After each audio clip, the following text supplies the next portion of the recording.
Nyonya Asti terlihat terkejut dengan apa yang diucapkan oleh kakaknya itu. Dia tidak menyangka jika kakaknya itu tega berkata begitu padanya. Tapi kak, apa yang kakak lakukan itu salah. Ini tidak benar kak, ucap Nyonya Asti.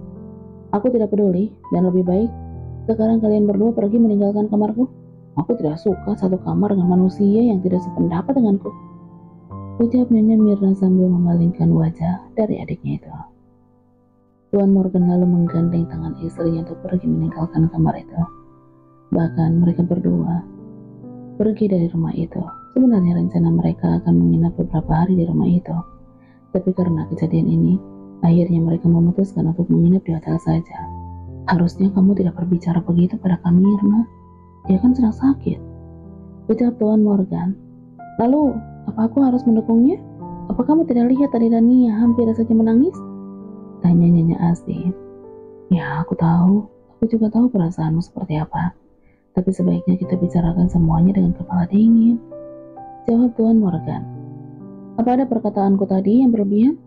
Aku hanya mengingatkan kepadanya. Lalu apa yang dia lakukan itu?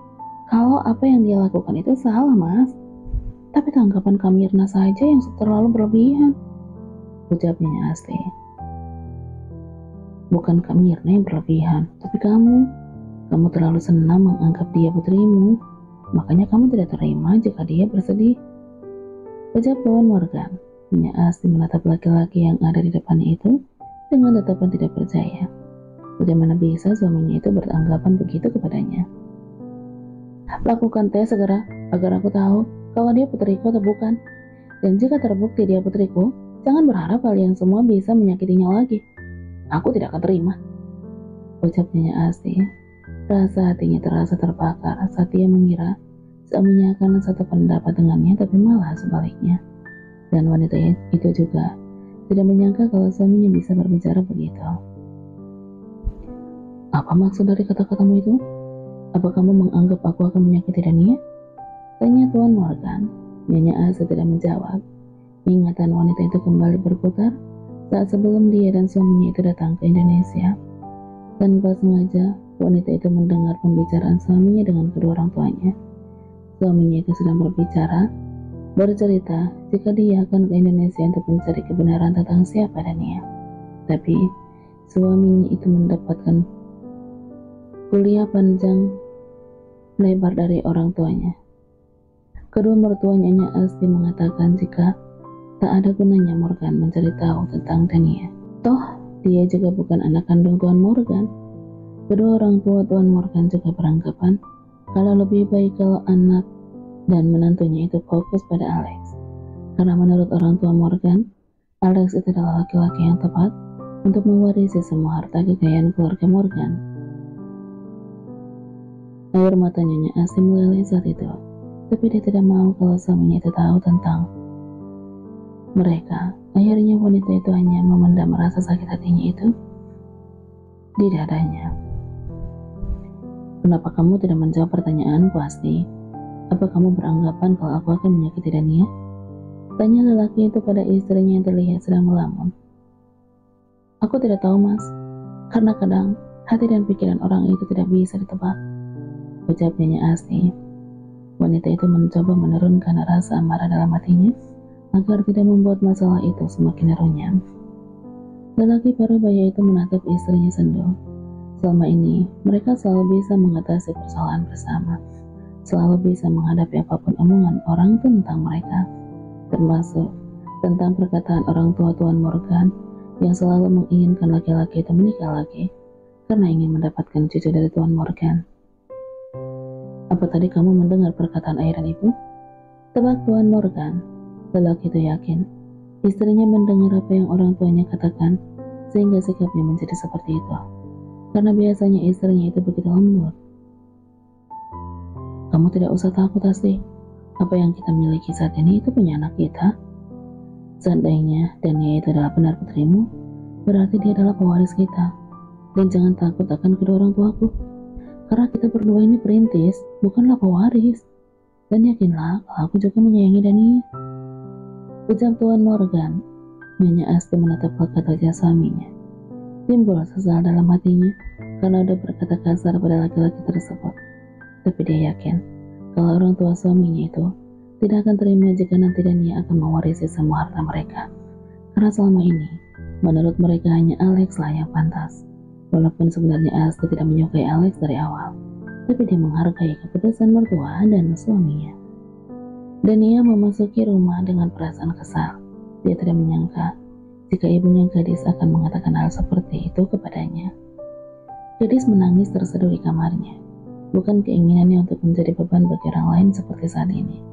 Bukan keinginannya untuk diperhatikan oleh David ataupun Tuan Indra. Dulu, dia hanya ingin hidup bahagia dengan Marco tanpa adanya David ataupun Loli. Tapi nyatanya, takdir membawanya sampai di keluarga Tuan Indra.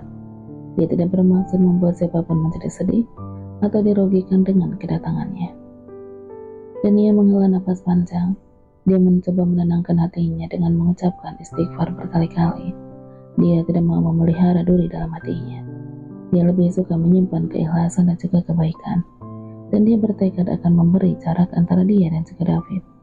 Itu yang terbaik menurutnya. Pikiran wanita itu kini malah tertuju pada Nyonya Asti. Entah mengapa dan dia merasa seperti sudah mengenal istri Tuan Morgan itu.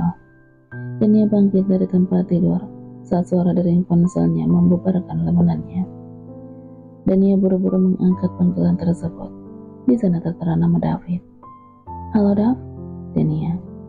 Halo, di mana kamu Dan? David. Dania terdiam sejenak. Dia baru ingat kalau dia pulang tanpa mengabari siapapun. Pasti lelaki itu panik sekarang. Maaf, tadi aku pulang duluan. Dania. Astaga, kamu buat semua orang panik tahu nggak sih? David. Ya, maaf. David mematikan panggilannya. Dia kesal dengan sikap Dania. Bisa-bisanya dia tidak mengabari siapapun saat pergi meninggalkan rumah Paris. Tapi tak biasanya Dania seperti itu. Gumam David. Lelaki tampan itu pun segera beranjak menuju ke arah kamarnya Mirna. Dia berniat ingin pamit pulang pada wanita itu. Tante, sapa David setelah mengetuk pintu. Nyonya Mirna tersenyum sumringah. Dia baru aja ingin meminta David datang ke kamarnya. Tapi lelaki itu sudah datang sendiri tanpa dipanggil.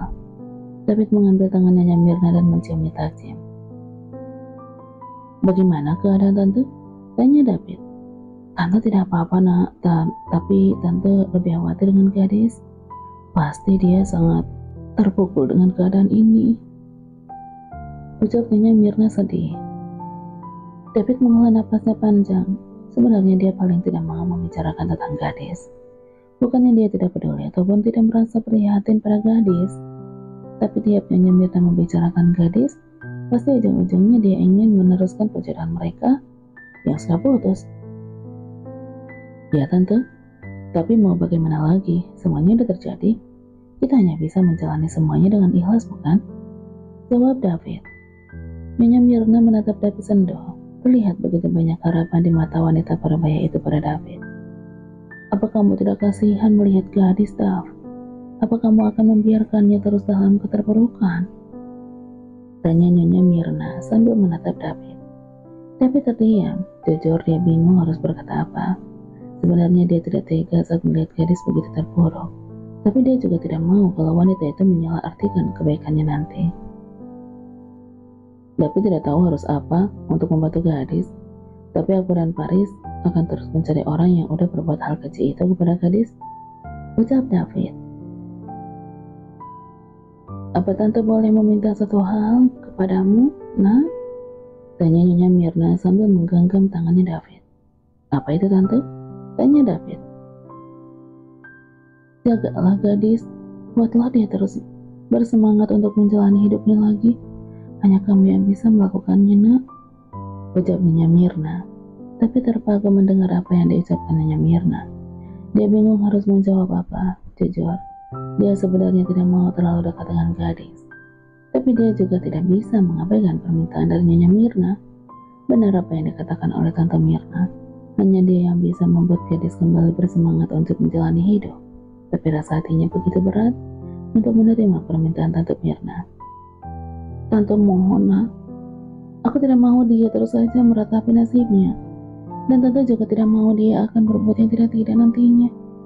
Kalau perlu Tante akan bersujud di hadapanmu agar kamu bersedia untuk membantu gadis, ucapnya Mirna. Wanita parubaya itu berdiri dan bersiap akan bersujud di kaki David. Tapi sebelum itu terjadi, David sempat mencegahnya. Apa yang tante lakukan? Jangan begini tante. David akan membantu gadis karena dia udah aku anggap seperti adik David sendiri, ucap David kemudian. Terima kasih nak, tapi tante mohon jangan menyakitinya ya. Jangan dulu kamu terlalu dekat dengan Dania, ucapnya Mirna. David terkejut dengan perkataannya Mirna. Dia malah jadi teringat akan kepergian Dania dari rumah itu tiba-tiba. David berpikir kalau kepergian Dania ada hubungannya dengan Nyonya Mirna. Apa tante juga berbicara seperti ini juga kepada Dania? Tanya David. Nyonya Mirna terkejut. Dia tidak menyangka kalau David akan secepat itu menanyakan hal itu. Apa wanita itu mengadu kepadamu? Tanya Nyonya Mirna sinis. Tidak, aku hanya menduga saja, dan aku tidak menyangka kalau tante bisa melakukan itu, ucap David dengan nada penuh kekecewaan. Lalu apa yang harus tante lakukan, ah? Tante hanya tidak mau dia merusak kebahagiaan gadis. Aku tidak mau anakku semakin terpuruk saat kalian terus bersama, ucapnya Mirna. Tapi tante tidak berhak untuk berkata buruk kepada Dania, ucap David tidak terima. Siapa yang bilang kalau tante bicara buruk dengan wanita itu? Aku hanya memberikan dia peringatan untuk tidak hadir di antara kamu dan gadis, ucapnya Mirna. David membulatkan matanya saat dia mendengar apa yang dikatakan Nyonya Mirna. Dia tidak mengerti dengan apa yang dipikirkan wanita itu. Jelas sekali selama ini Nyonya Mirna sudah tahu jika dia sama sekali tidak menyukai gadis. Dan Nyonya Mirna juga tahu kalau pertunangannya putus sebelum hadirnya Dania. Tapi kenapa sekarang Nyonya Mirna jadi menuduh Dania berada di antara dia dan gadis? Maaf tante, apa tante lupa kalau aku dan gadis tidak memiliki hubungan apapun saat ini? Dan tante apa lupa jika dari dulu aku selalu menolak perjodohan yang kalian lakukan? Ucap David. Lihatlah David, sekarang bahkan kamu berani kurang ajar. Kamu berani berbicara nada tinggi kepada tante. Bahkan aku selama ini selalu menyayangimu seperti anakku sendiri. Bahkan tante lebih menyayangimu daripada Faris, ucapnya Mirna dengan nada yang begitu sedih, membuat David merasa bersalah. Maaf tante, tapi tidak bermaksud kurang ajar ataupun tidak tahu diri. Tapi semua yang terjadi antara aku dan gadis itu bukan kesalahan Dania, ucap David. Apa kamu kira kamu bisa membohongi tante, David? Ucapnya Mirna. Kamu memang tidak mencintai gadis sejak dulu, dan itu karena wanita yang bernama Dania itu sudah masuk terlebih dahulu ke dalam hatimu. Tante dan Om Surya sudah tahu segalanya, jadi jangan pernah membohongi kami, ucapnya Mirna. David tertegun. Dia tidak mengerti kenapa Tante Mirna bisa mengetahui tentang Dania secepat itu. Apa kamu bingung kenapa Tante dan Om Surya bisa mengetahui tentang Dania? Itu karena Tante tidak mau kamu membuat gadis kecewa, ucapnya Mirna. David diam. Dia bukan takut untuk bicara, tapi dia lebih ingin menghargai Nyonya Mirna. Aku akan menjaga gadis, tapi tidak untuk menikahinya, Tante. Aku akan menjaganya selayaknya Faris menjaganya, ucap David. Nyonya Mirna terdiam. Dia memang tidak bisa memaksa David lebih jauh, tapi dia tidak mau menyanyiakan kesempatan itu untuk mendekatkan gadis dengan David. Baiklah, tapi kamu tidak boleh terlalu dekat dengan Dania. Aku tidak mau banyak pikiran untuk saat ini, ucap Tante Mirna.